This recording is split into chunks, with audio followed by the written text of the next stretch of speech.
Thank you, Kevin. All right.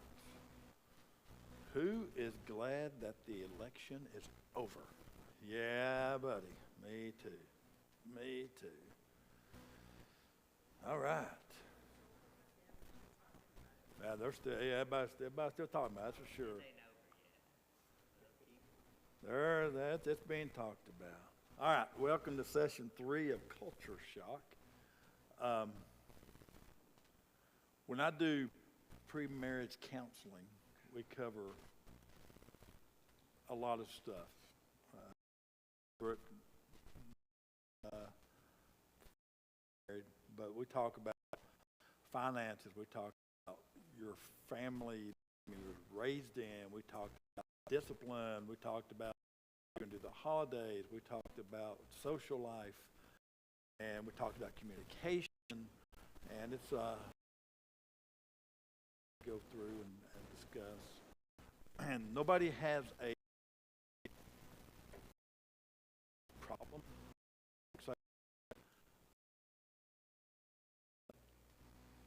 And today, look at the truth that this I can this is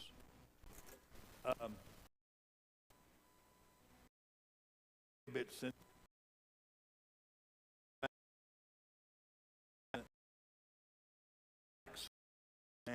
And realize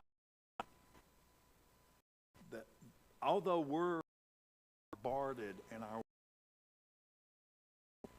with sex, most Christians have no idea what it says about it.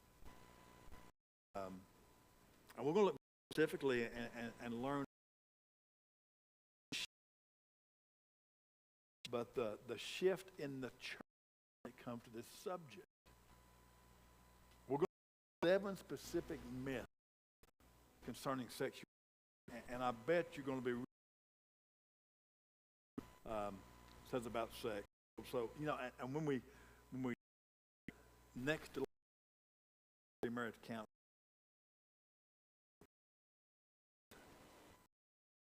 are we really going to talk? So let's get started. Now, Lord, and we made into something that is not. Lord, I pray that you'd open our minds and hearts and let us discuss this.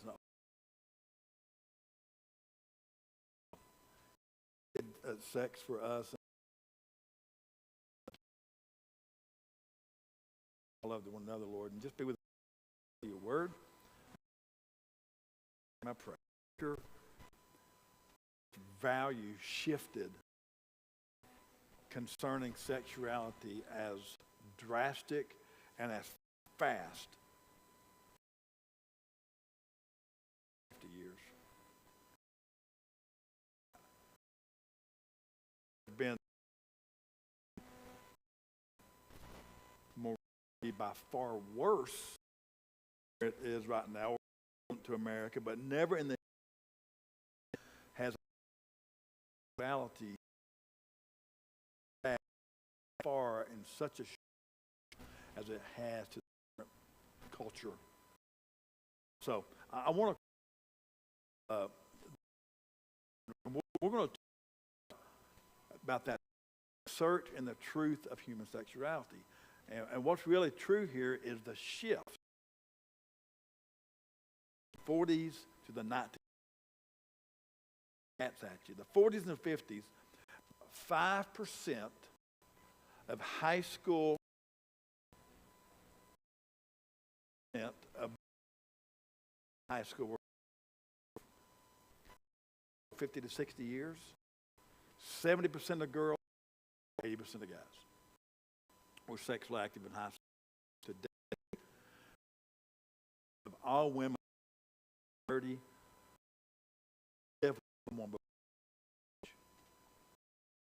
has adapted that. The divorce rate in the decade of the 40s and the 50s, the divorce rate was in single digits, 50%, and the problem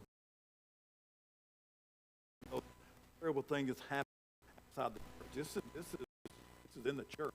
Okay. 1960 entered into this divorce.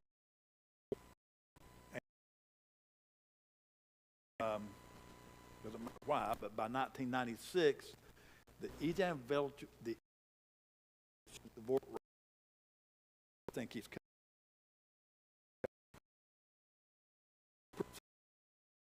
than the national average. And in the Bible Belt, it was 50 the national average. Kentucky, and I'm talking about the shift inside sexuality and family within the church. Here's some interesting stats. 1 million of a triple X pornography, 1987 through 1992, 490 million rentals. Distributed in the world of this industry in America. Anybody else back then? Every week, internet don't even count anymore. 4% in America visit a site, and the percentage of women is increasing. That counselors see for porn addiction are women. My point is very simple. There's a huge shift in our culture. There's an article conference, and a professor from the Bible college was talking to people about sexuality, and the quote goes something like this: at a evangelical church about God's idea of sexuality and marriage and the rest. But the fact is, we know these are not going to be celibate. So the church to do is to say there's an idea of contraceptives in Bible churches so that when people disobey, the damage will be a little bit less.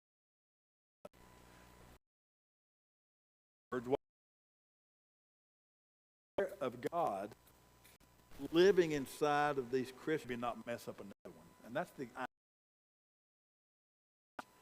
We're living in a day where the speed and the change of sex moral standards has moved up never before. Comments?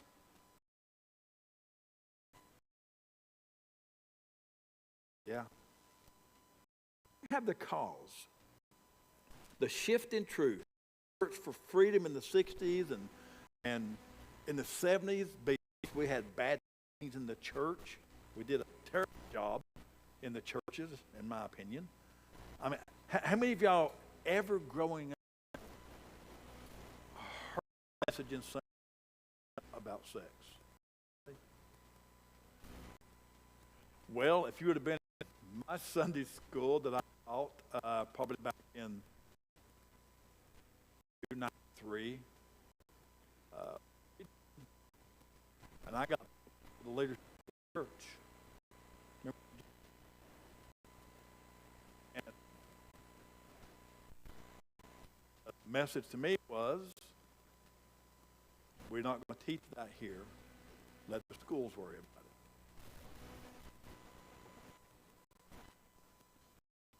it. As a matter of fact, some of the greatest preachers like a pretty warped view of sex. Martin Luther, pastor, taught that the only reason ever for sex, even in marriage, the only reason was to procreate,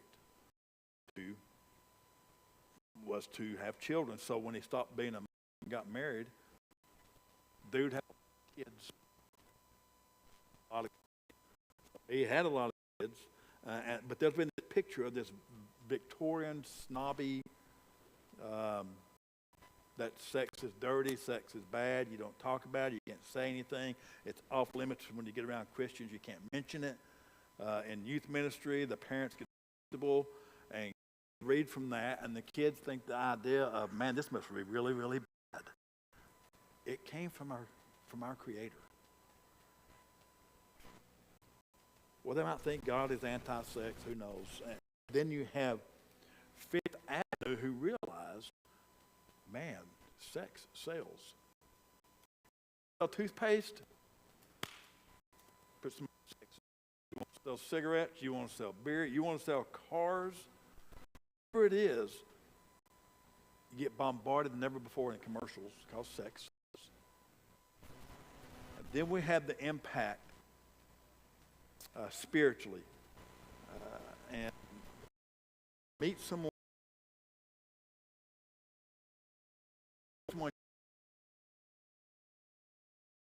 believe in Christ, and in my opinion, you're living together, or you're doing things that absolutely go against the Lord. Person's going to think,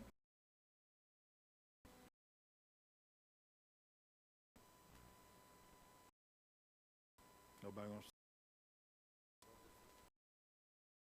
If you're proclaiming and you're inviting someone, hey, why don't you come to church with me? And you know, I realize my life for Christ is the things of the world.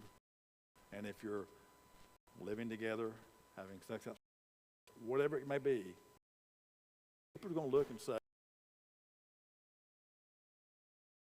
you're no different. Yeah. That's a great way to put it.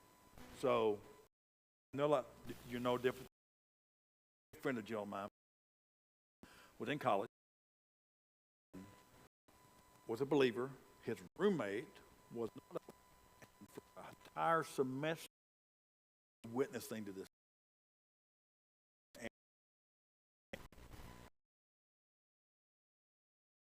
And nothing to do with Jesus. But he kept continuing the gospel and to be the example in front of him. And graduation night, the graduation, and right outside the big dorm, were out in the parking lot, and they were all chugging beers and stuff. And the guy, you're no different than I am. So why do I need to? Who now is a very, very godly guy. We've been friends with Deacon. That thought, was that the only opportunity for this guy to hear and see Christ? Here he was, he blew it. So,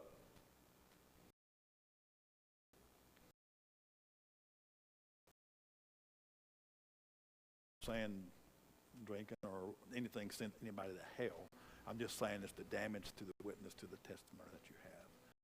I think that. So, you've got, I think about this, back guys, all of us would the televangelist who had all the church and all that stuff. I mean, the credible reputation of the church because of this shift, like a bunch of hypocrites. The church is full of hypocrites. Relationally, divorce rates have skyrocketed. That's part of the impact of the whole thing. 1 million and which leaves one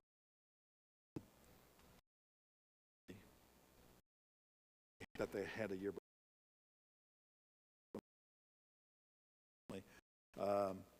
And it created a dysfunction for children that they never had before.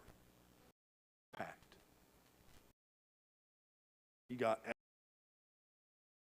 TV that has that. They had a baby at 16 or something like that. 16 and pregnant. That was just an.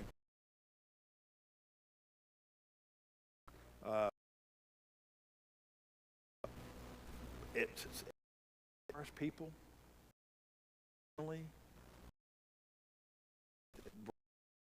functionality, what comes along with that, all kinds of stuff. I mean, it's all spiritually, but the cost. You know, if I did not believe in God, if I did not believe in the Bible, I would.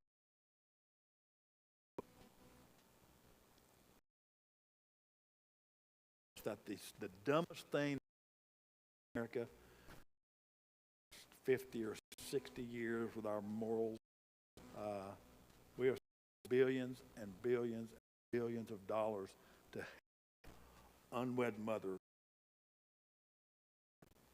whole welfare, and then the welfare system, research, diseases. I said if I wasn't a believer, because we need to help unwed mothers, we need to help anybody. And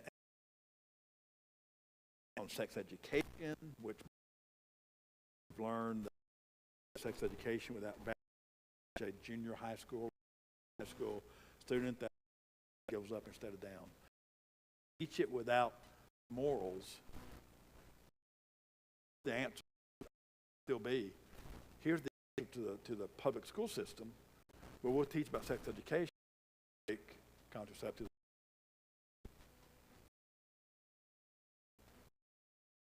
There's no more out of that. And all I want to do is something, it's for you to get something big happen. And we won't talk about the truth of what sex is. So, here we go. All that was free.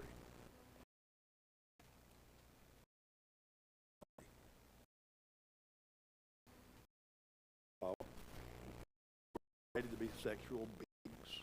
And so we are. And I mean, how do you think sex impacts?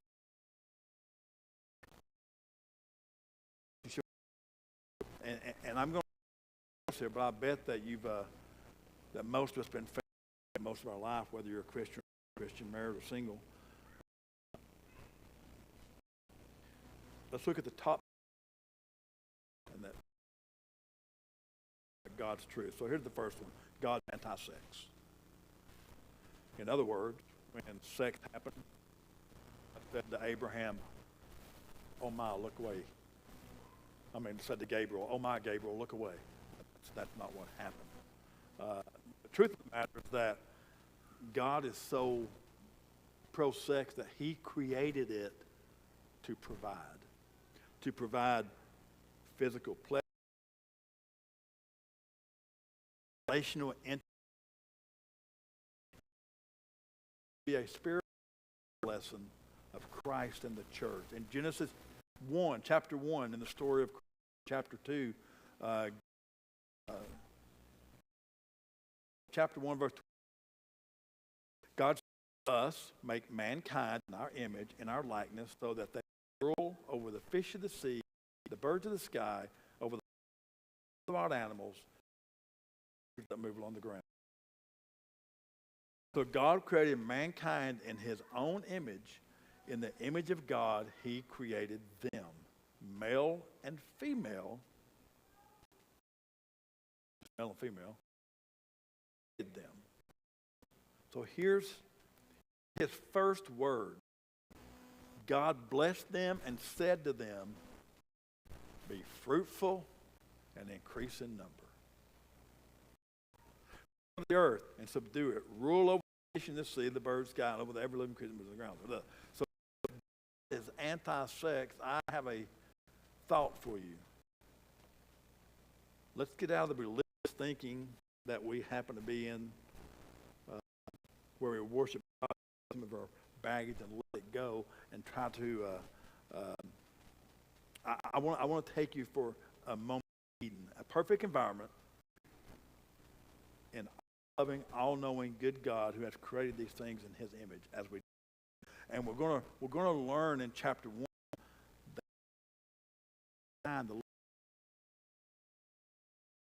how He will of mankind. Mankind is both male and female. In his image, and he will take that so that corresponding parts that he created cause the one another. They are in the garden, and the very first words they hear is this: be fruitful and increase in number, or be fruitful and multiply. Translation that God said to our original parents.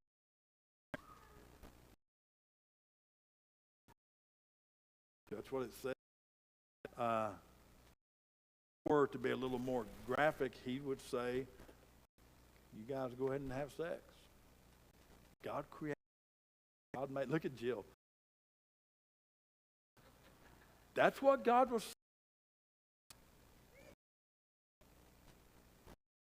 saying. You're fruitful. If you're fruitful, you don't multiply unless that happens. And guys,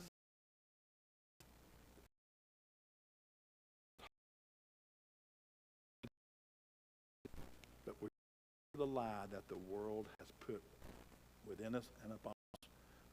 We bought it. Hollywood's made it into. Music's made it into.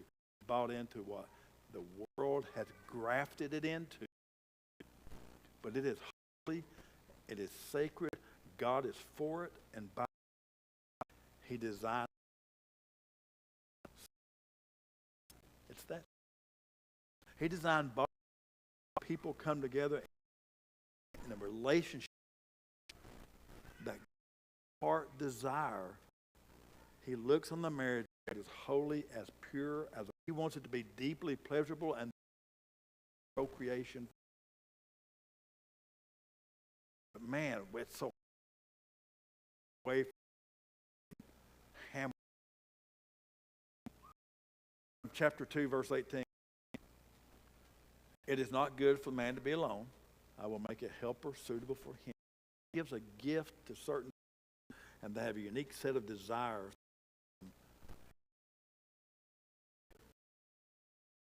Celibate. For most people, there's a yearning in your heart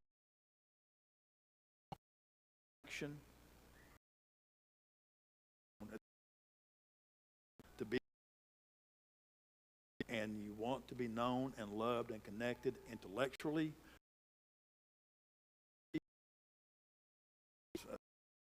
physically. And so at the end of that, God said it's not good for the man. He tells us a story to Adam. And the man will leave his father and mother and cleave to his wife, and they will become one flesh. Naked and ashamed. They were naked. They were just physical, but they were emotionally transparent. They were really transparent. Preheat for in the Old Testament. One means to lie with, and the third is to know. When David lies, when a man goes into a prostitute, or when sex is not sanctioned by God, he uses like goes. Yet when he would describe, he says Adam made love to his wife. Far from lustful act, it was about intimacy. It was about connection. It was about knowing. It was about self-revealing. It was the climax in the spirit at the spiritual level, and that's God's. That's his original. That's his design for them. Design for us, and it's awesome, and it's holy. Number 2. Sex lives and views of sex are dull, boring, and out of touch.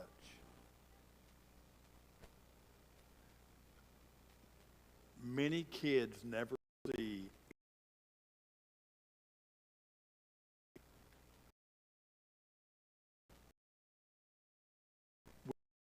however these kids first hear of affection, let alone the word sex. There's of ideas going through their mind. Christian, then they think to be around this kind of stuck up, and they're like, I don't know what it's like being a Christian married, but I don't want to be one of them. I'm not sure what they do. So many Christians, especially women, have grown up in this. May have some major issues with marriage because of this. Everything is wrong.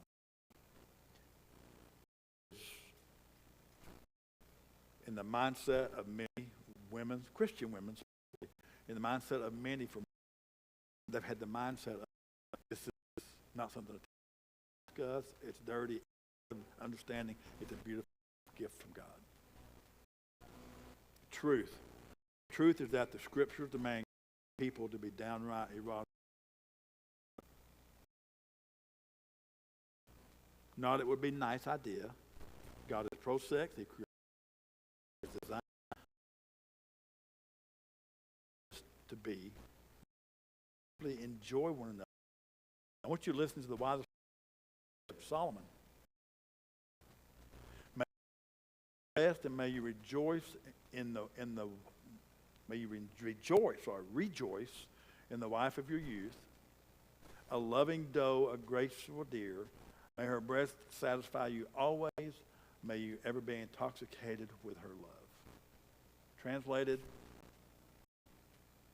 may you be excited by your wife. May you. That's what that's translated into. Something. The look on Jameis' face right now.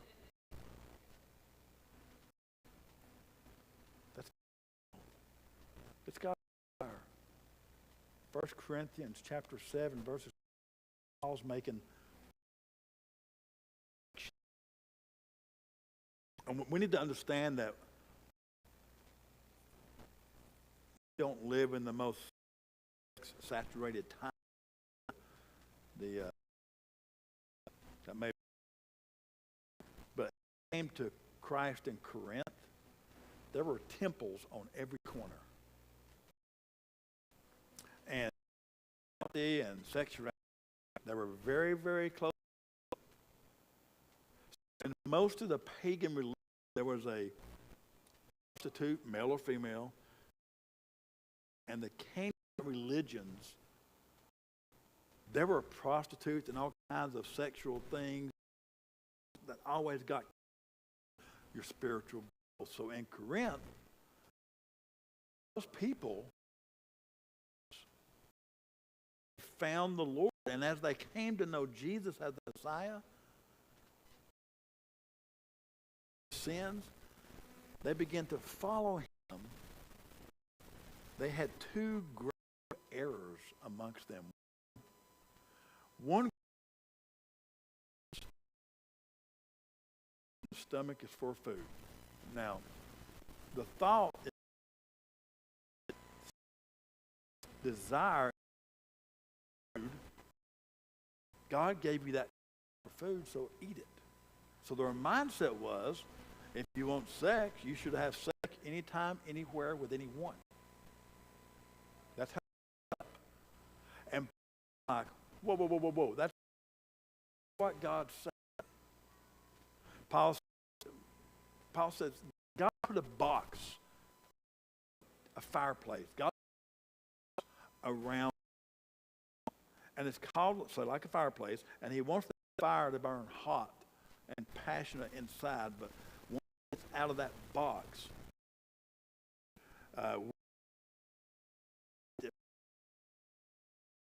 but when you take it out of the fireplace and you take it to the living room floor or to the forest, well, it's going to burn out and it's going to do destructive things around you and even yourself. The other group, anytime group.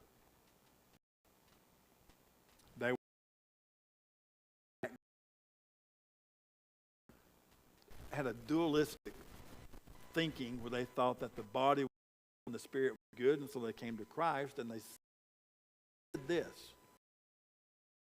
Have of our marriage, it's dirty, it's unholy. Listen to what the apostle group too. But since sexual immorality is occurring, each man should have sexual relations with his own wife, and each woman with her own husband. The husband should fulfill his marital duty to his wife, and likewise the wife to her husband. The wife does not have authority over her own body. It yields it to her husband. Authority over his yields it to his wife. Do not deprive each other, except perhaps by mutual consent and for a time. So you may devote yourself to prayer, then come together again, so that Satan will not tempt you because of your lack of self-control. The Apostle Paul basically is saying, and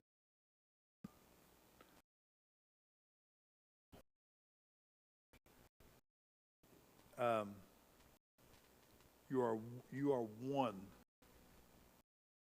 You are one body,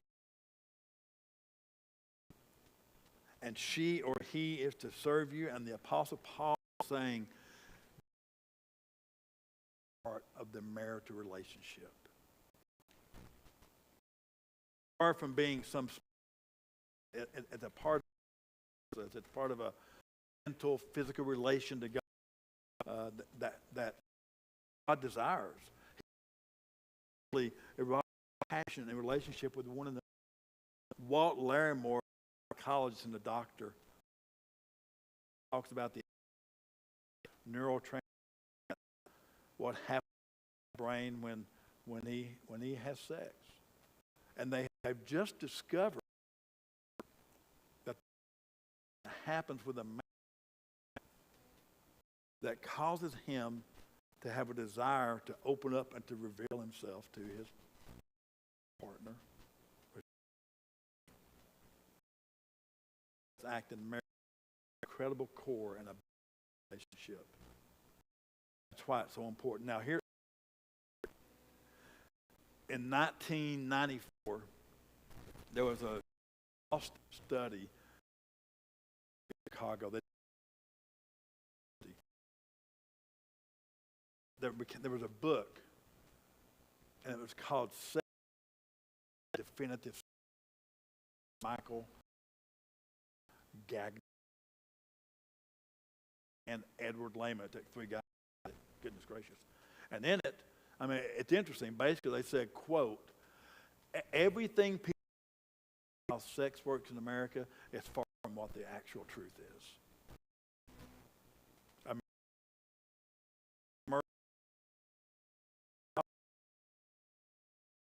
Lifestyle, the report says single people have less sex than married people do.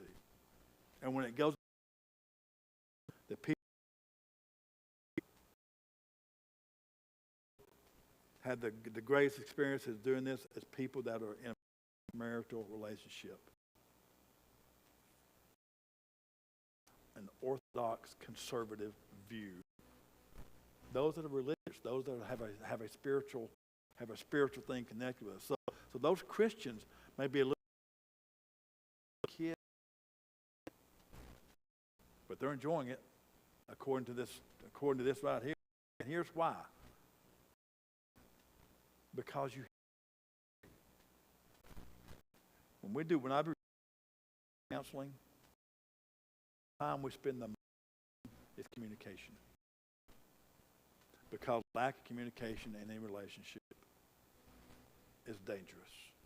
And you have to have communication if you love your wife. It's about love, it's about trust, it's about serving your partner, and the principle given unto you, love for one another. And a woman,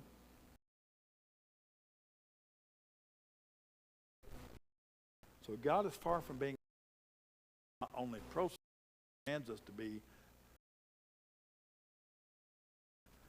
The most of us is this: as long as people love each other, sex is okay with God.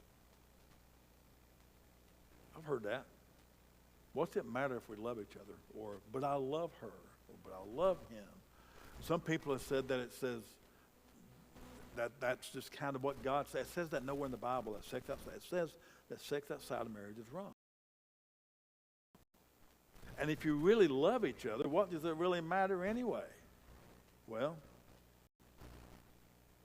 I've heard people say, it's just a sheet of paper. What does a sheet of paper mean? Well, why can't we just commit to one another? Newsflash, you are not committed until you're married.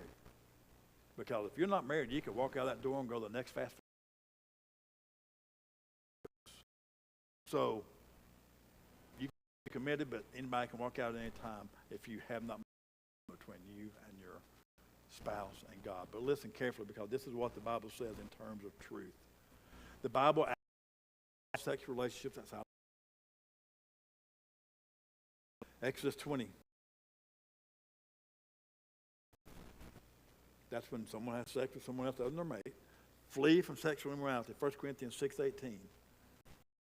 Corinthians 10:8. We should not commit sexual immorality. Over and over, Ephesians 5:3. But among you there must not be even a hint of sexual immorality. How many times can it be? And the Greek word for immorality is a broad porneia.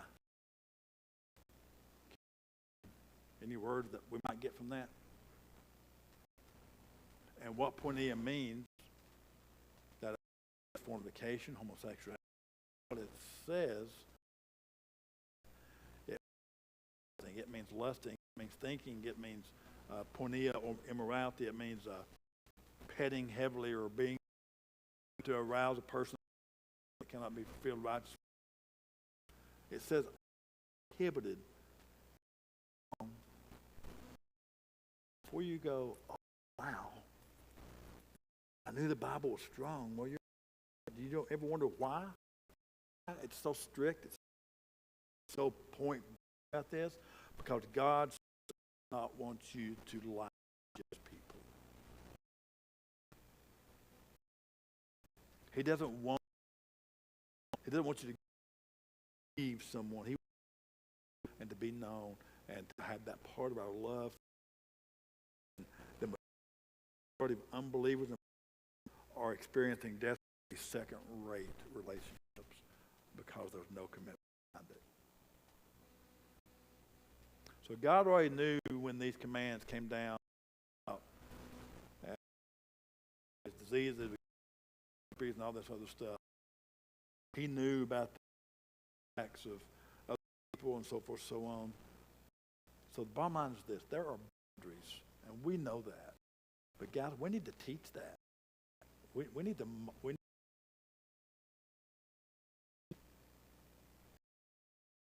And it's not.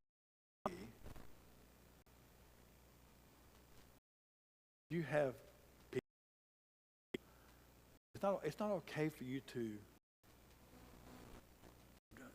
say you have someone that you and they're trying to get your approval to do that. How do you handle that? Let's talk about how do you handle it? Because there's a way to handle that, by the way. Tell me the wrong way to handle it first. What's anybody? That's to handle that. Yeah. Yeah.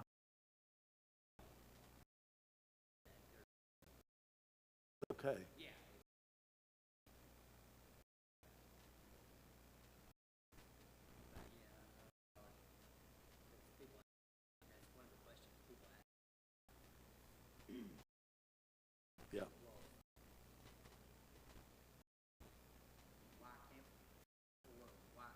And that's the key. When they say, "Why can't we?"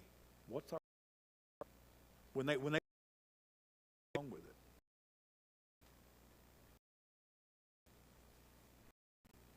Yeah.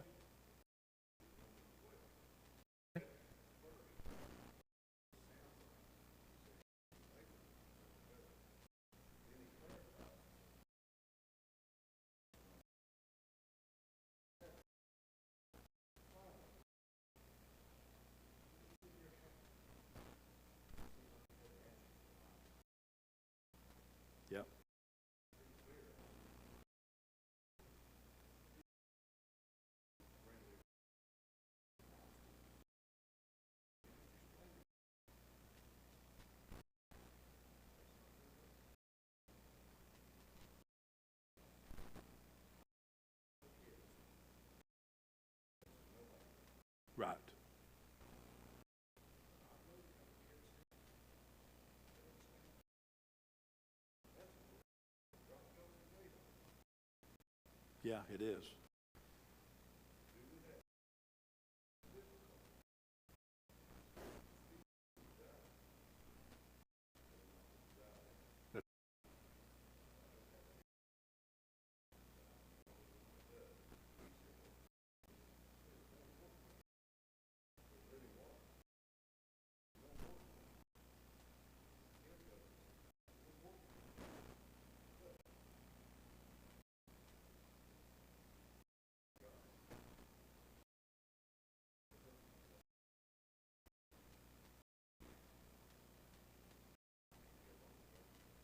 Yeah.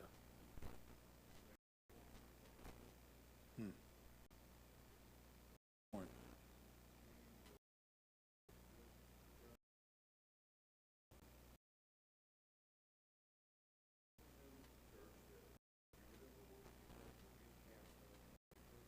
Right. Yeah. There is rules.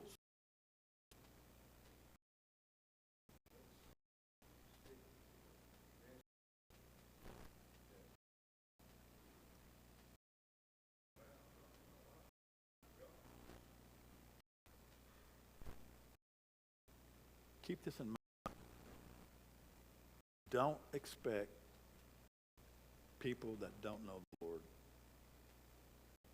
Don't expect people that aren't Christians to live like Christians. Be very have our focus because we could very easily be dimming and come at somebody and just slip to them, kind of like what you were going at, and you know, you know, somebody get here. Let's not put it this way. If in Christmas, for example, we didn't know this for years. We would sneak under the Christmas tree every year at Christmas before Christmas got here, and she would unwrap presents, and then she would wrap the tree.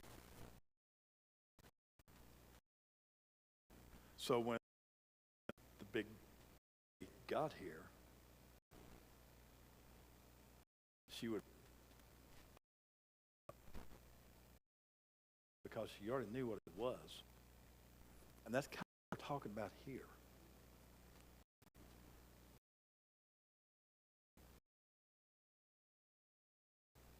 If you're continuously the day that's supposed to happen. So for us to relate to people, would it not be just so comforting to somebody? God wants the absolute best for you guys. You guys absolutely know that you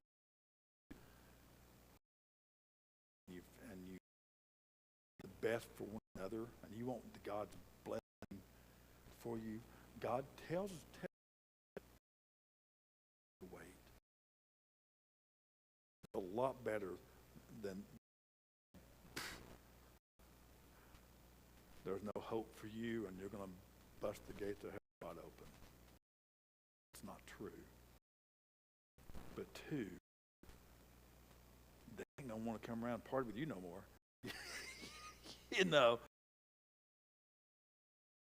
Right, to me, yeah.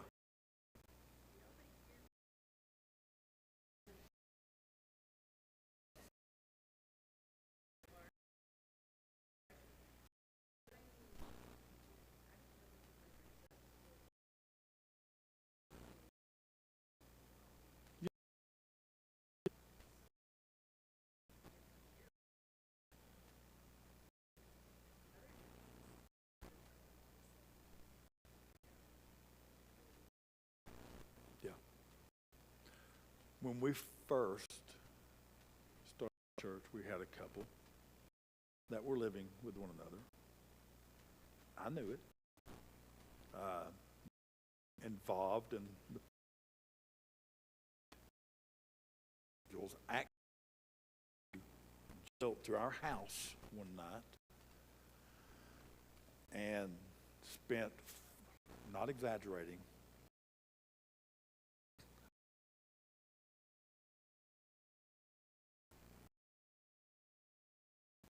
telling me about how terrible of a pastor I am for allowing them to be a part of our church while yet they're still living with it. My this. God's grace in any words that I can say. I've been this. God's going to work on their hearts. And it was the very next Sunday that they came to me back in that little bitty Mississippi. They said, "Hey, can we talk to you a minute?" And they said, "Yes, we've been having sex with one another. We want to, well, I better not say that part. We want to give our life to one another in marriage. So we've decided that it's best for us to have sex anymore, get married in a couple of weeks, and we know that we've done wrong, and we've prayed, and we've asked for forgiveness, and we just want to know that we know we were doing wrong, but God has brought us through that." Sometimes we want to get in God, and we want to be the one that convicts people. We don't convict people. We just off usually. So, and that can be about anything. That's not just about this subject. That's about, you know, that there was a righteous anger that Christ used, but it wasn't until times of Him going before them and loving them and showing them grace and mercy. How we handle this is very delicate. And we talk about sexuality, how mixed up and confused our is treat sexuality. We treat it with love. We treat it, but then that's not. We know that we're going to get married. So what's the difference? It's okay. Our response is to say, "Hey, I love it, but God doesn't say it's okay."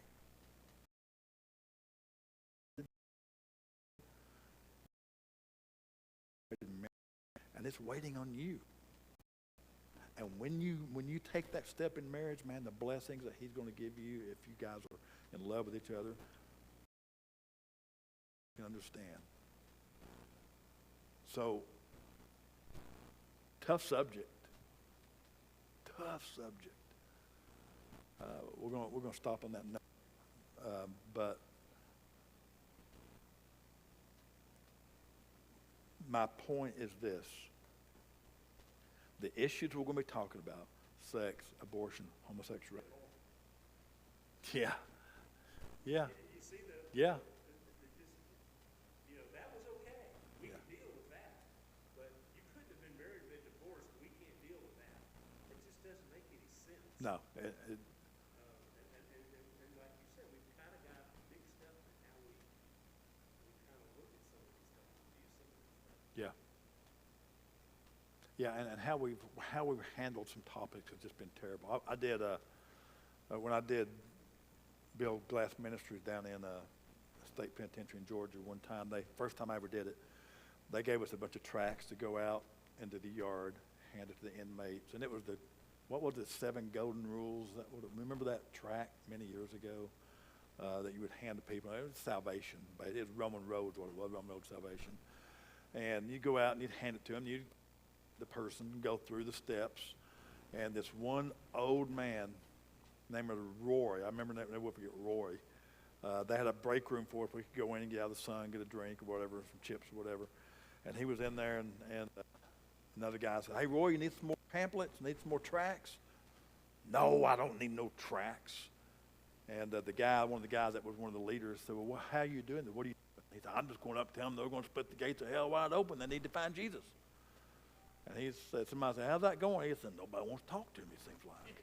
Yeah, well, I guess not. So anyway, anybody else want to close? Jill, what's that look for? What are you thinking? Just talking about how we handle issues, how we approach people, and how we communicate with people. But yeah, the divorce thing has been handled very, very poorly.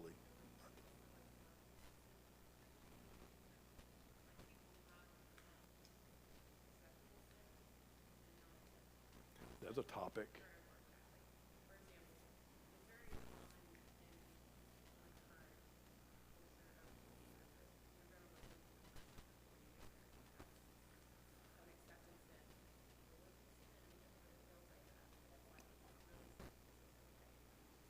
Because they deem it okay, yeah.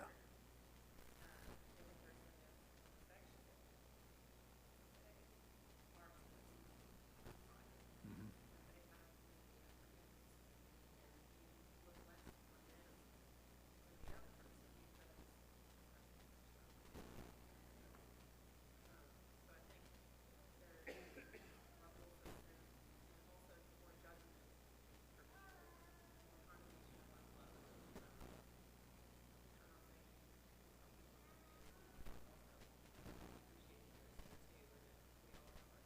Yeah.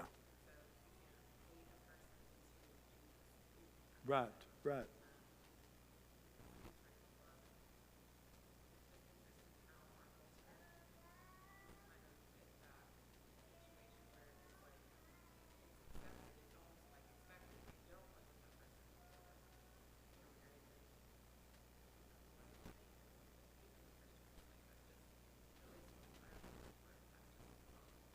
Yeah. Look at some of the topics in this last election. Abortion. There you go. Yeah, there you go. Perfect example. You can't, they dehumanize what it really is by inventing the word fetus. That way it's not personal.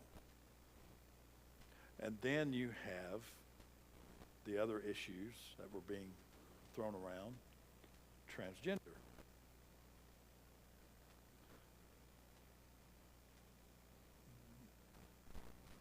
Especially the abortion issue. I don't think Roe versus Wade would have ever got passed if the church would have done what it was supposed to do when it was coming up to vote. Speak out on it, because I don't think the church when it was important to speak out on it. And here we are, how many years later, still fighting that battle. So, with that being said, these issues are real issues that we deal with every day in life, and it's kind of like the old definition of insanity, doing the same thing, expecting different results. If you can't address them and don't address them, they're never going to. They're going to be there forever. So what do? We just split denominations and to call ourselves a church, and do what the other church does, and that's kind of what's happened. So, all right. Anything else? Good stuff. Mark, you care to close in prayer?